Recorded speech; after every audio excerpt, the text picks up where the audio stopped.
Selamat siang buat kita semua. Kita mengucap syukur kepada Tuhan Yesus, Bapa kita, karena sampai siang hari ini kita masih diberikan kesehatan dan kita menghirup udara yang segar. Terima kasih ya Bapa, terima kasih ya Bapa untuk berkat kesehatan yang tidak bisa dibeli dengan apapun. Terpujilah namamu hari ini sampai selama-lamanya. Amin. Aku buat videonya ini siang karena tadi aku teleponan dengan mamaku dan adikku, jadi buat videonya agak siangan. Sebelum kita membaca firman Tuhan, kita berdoa. Bapa di surga, terima kasih Bapa untuk saat ini Bapa, siang hari ini. Engkau masih menyertai kami Bapa, dari pagi Engkau membangunkan kami Bapa dalam keadaan sehat. Bapa, begitu besar kasih-Mu Bapa kepada kami. Terutama untuk berkat kesehatan, kami boleh hidup, kami boleh bisa menikmati hari ini. Bapa, kiranya Engkau mengajari kami juga Bapa, supaya kami mengerti akan firman-Mu yang sebentar lagi kami akan baca. Ajari kami Bapa hari ini sampai selama-lamanya, supaya kami tetap di jalan-Mu Bapa, mengerti akan firman-Mu, melakukan dan menyenangkan hati-Mu. Bapa di sorga, hapuskan segala dosa dan pelanggaran kami yang begitu banyak, supaya kiranya kami dapat layak dekat-dekat dengan-Mu. Terpujilah namamu Bapa, di dalam nama Tuhan Yesus, Juru Selamat dan Penebus kami. Amin. Untuk video yang lalu, di part 121, kalian silahkan nonton sebelum video ini. Judulnya Perumpamaan tentang Dirham yang Hilang. Kita masuk ke part 122, ayatnya di Lukas 15, ayat 11 sampai 32. Perumpamaan tentang anak yang hilang. Yesus berkata lagi, ada seorang mempunyai 2 anak laki-laki. Kata yang bungsu kepada ayahnya, Bapa, berikanlah kepadaku bagian harta milik kita yang menjadi hakku. Lalu ayahnya membagi-bagikan harta kekayaan itu di antara mereka. Beberapa hari kemudian, anak bungsu itu menjual seluruh bagiannya itu, lalu pergi ke negeri yang jauh. Di sana ia memboroskan harta miliknya itu dengan hidup berfoya-foya. Setelah dihabiskannya semuanya, timbullah bencana kelaparan di dalam negeri itu, dan ia pun mulai melarat. Lalu ia pergi dan bekerja pada seorang majikan di negeri itu. Orang itu menyuruhnya ke ladang untuk menjaga babinya. Lalu ia ingin mengisi perutnya dengan ampas yang menjadi makanan babi itu. Tetapi tidak seorang pun yang memberikannya kepadanya. Lalu ia menyadari keadaannya, katanya, betapa banyaknya orang upahan bapakku yang berlimpah-limpah makanannya, tetapi aku di sini mati kelaparan. Aku akan bangkit dan pergi kepada bapakku dan berkata kepadanya, Bapa, aku telah berdosa terhadap sorga dan terhadap Bapa. Aku tidak layak lagi disebut anak Bapa. Jadikanlah aku sebagai salah seorang upahan Bapa. Maka bangkitlah ia dan pergi kepada bapaknya. Ketika ia masih jauh, ayahnya telah melihatnya. Lalu tergeraklah hatinya oleh belas kasihan.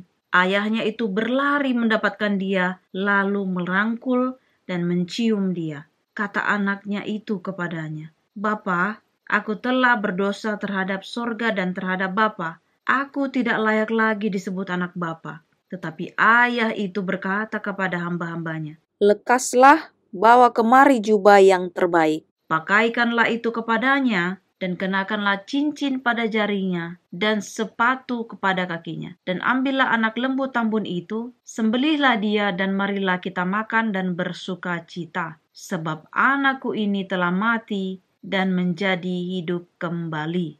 Ia telah hilang, dan didapat kembali. Maka mulailah mereka bersukaria. Tetapi anaknya yang sulung berada di ladang, dan ketika ia pulang dan dekat ke rumah, ia mendengar bunyi seruling dan nyanyian tari-tarian. Lalu ia memanggil salah seorang hamba dan bertanya kepadanya, apa arti semuanya itu?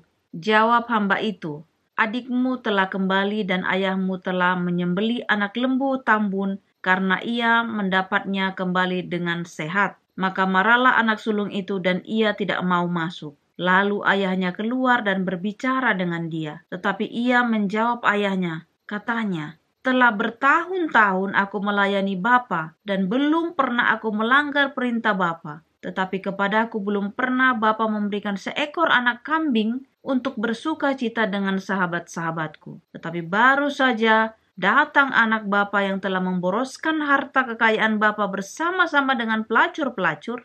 Maka bapa menyembelih anak lembu tambun itu untuk dia. Kata ayahnya kepadanya, "Anakku, engkau selalu bersama-sama dengan aku, dan segala kepunyaanku adalah kepunyaanmu. Kita patut bersuka cita dan bergembira karena adikmu telah mati dan menjadi hidup kembali. Ia telah hilang dan didapat kembali." Jadi perumpamaan yang ada di sini ya, mulai dari juga perumpamaan tentang domba yang hilang, dirham yang hilang, kemudian sekarang tentang anak yang hilang. Jadi di sini dikatakan bahwasanya kita ini, orang berdosa ini yang sempat meninggalkan Tuhan ataupun yang belum mengenal Tuhan Yesus, yang mungkin selama ini kalian berpikir aneh-aneh tentang Tuhan Yesus, kalian boleh bertobat sekarang kalau kalian melihat video ini. Bagaimana kasih Tuhan Yesus itu kepada setiap orang tidak pernah berubah. Bayangkan perumpamaan seperti dua anak tadi ya. Bapak ini punya dua anak, yang si bungsu ini minta hartanya. Padahal bapaknya ibaratnya belum mati lah ya. Harta warisannya dia minta sebelum bapaknya ibaratnya mati. Tetapi bapaknya memberikan, kemudian dia setelah mendapatkan harta warisan itu dia jual, dia pergi ke negeri yang jauh katanya, kemudian berpoya-poya di sana. Setelah itu habislah uangnya dan kemudian daerah itu atau negeri yang jauh itu mengalami bencana. Pada saat itu dia pergi mencari pekerjaan dan kemudian dia diterima. Tetapi pekerjaannya itu sungguh sangat rendah ibaratnya ya. Dia disuruh di ladang menjaga babi-babi. Dan pada saat itu dia merasa lapar ya, dan dia meminta untuk makan ampas ya atau makanan babi itu.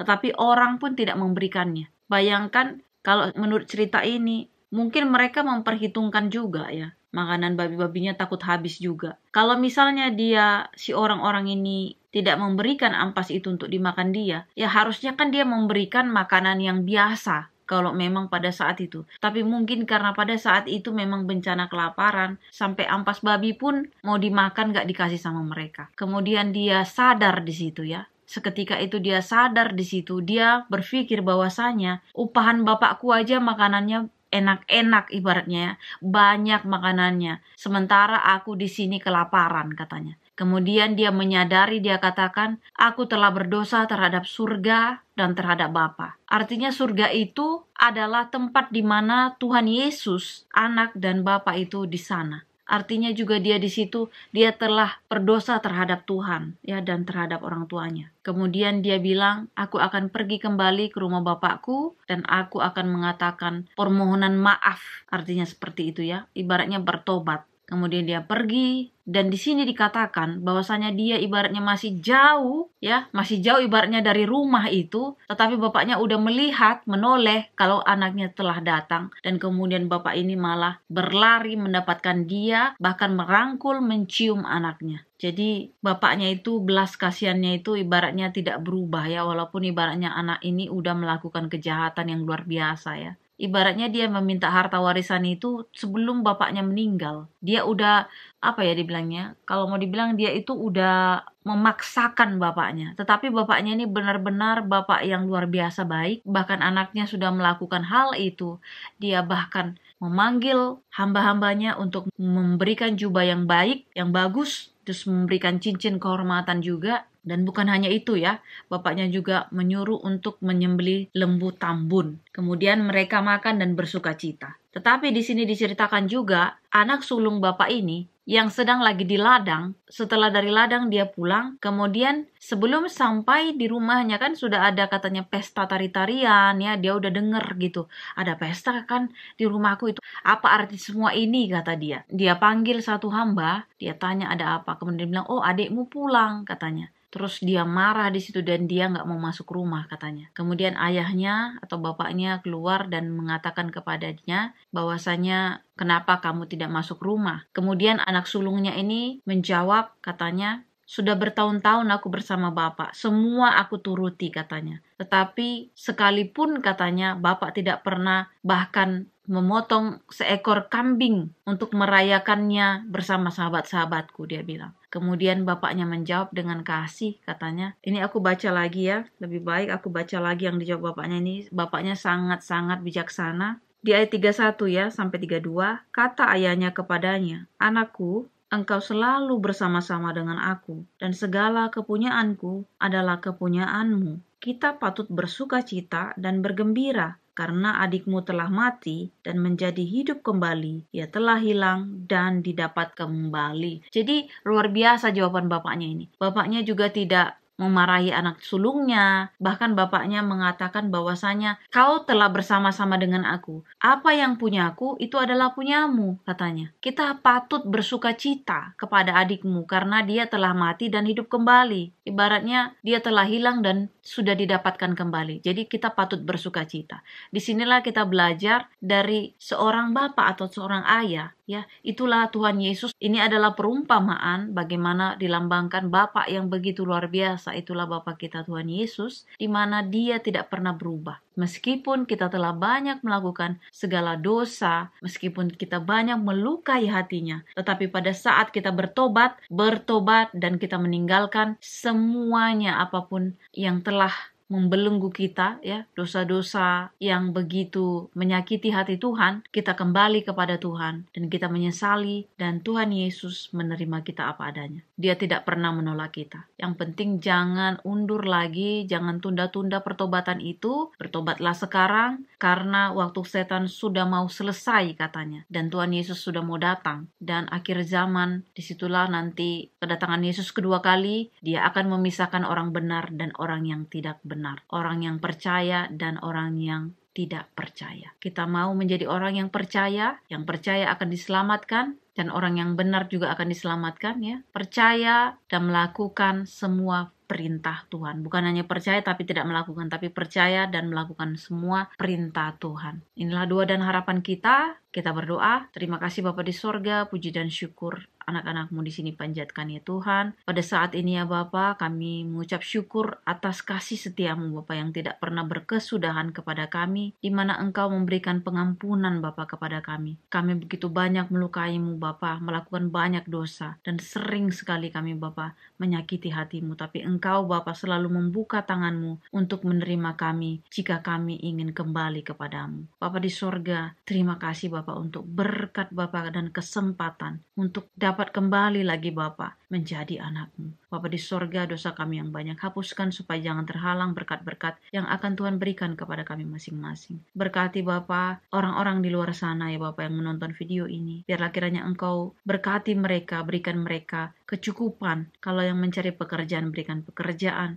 Yang sedang mengalami keuangan juga Engkau bantu mereka Bapa. Berkati juga Bapa yang sakit Engkau sembuhkan. Berkati juga Bapa orang-orang yang mengalami masalah atau apapun masalah mereka, Engkau yang turut campur tangan untuk menyelesaikan masalah mereka. Anak-Mu berdoa juga Bapa buat mamaku Bapa yang kurang sehat, biarlah Engkau menjamah tubuhnya agar cepat dia sembuh Bapa dan kembali seperti biasa. Bapa di sorga, Engkaulah Bapa Tuhan dan Juru Selamat kami hari ini sampai selama-lamanya. Terpujilah nama-Mu ya Bapa, sempurnakan doa kami supaya kami dapat layak Bapa melayangkan doa ini ke hadapan-Mu. Kami berdoa di dalam nama Tuhan Yesus, Juru Selamat dan Penebus kami. Amin. Terima kasih sudah menonton video ini. Jangan lupa di like, di subscribe. Kalau kalian punya komen, silakan di komen. Tuhan Yesus memberkati. Amin.